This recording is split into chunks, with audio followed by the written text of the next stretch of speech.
अस्सलाम वालेकुम, मैं हूँ Komal Meher. I am a certified clinical psychologist and child therapist.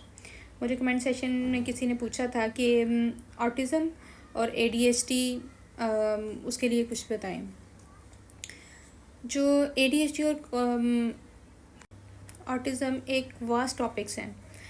इनको काफ़ी सेशंस लग जाते हैं क्या नाम है स्टेबल करते हुए।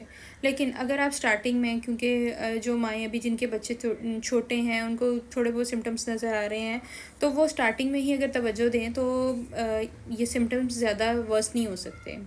तो इसके लिए ऐसा है कि ये ऐसा नहीं है कि आपका जब बच्चा आपको कोई रिस्पॉन्स करना शुरू होता है आपको तब पता चले हो ये तो बोल नहीं रहा, ओहो ये तो टाइम से पहले ये नहीं कर रहा। ऐसा नहीं है। जब आप प्रेग्नेंट हैं, आपको पता चल गया है कि बेबी इस दुनिया में आने वाला है, आपने तब से उसके साथ मेहनत स्टार्ट कर देनी है।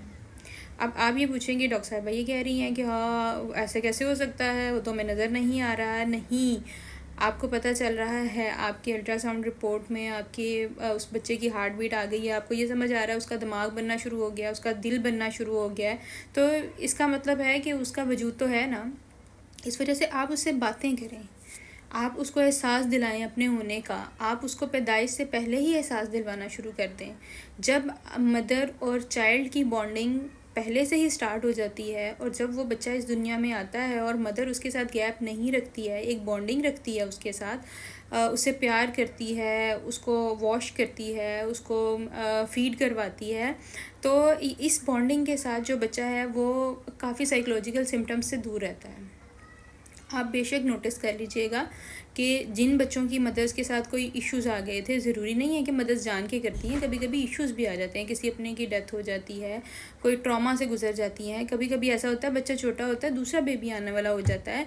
तो इन सारी चीज़ों के अंदर अंदर कभी कभी बच्चा इग्नोर हो जाता है, अपनी साइकोलॉजिकल जो उसको स्टेप्स लेने होते हैं वो उसमें वो डिले कर जाता है। मदर के साथ उसकी बॉन्डिंग अगर ठीक है, मदर के साथ कोई इशू है तो अगर फादर के साथ कोई इशू है तो कोई भी हो सकता है, खाला हो सकती हैं, नानी हो सकती हैं, मामू हो सकते हैं, कोई भी है कि वो बच्चे को ये एहसास दिलाए कि वो साइकोलॉजिकली जो जो उसको सारी चीज़ें चाहिए, उसको लव चाहिए, उसको केयर चाहिए, उसके साथ खेलना है, उसने चीज़ें सीखनी हैं, आपने उससे बातें करनी हैं, वो जो जो सवाल करता है अगर उसको आप बोलने का मौका नहीं देंगे, उसको ज़रूरत महसूस नहीं होगी तो वो नहीं बोलेगा।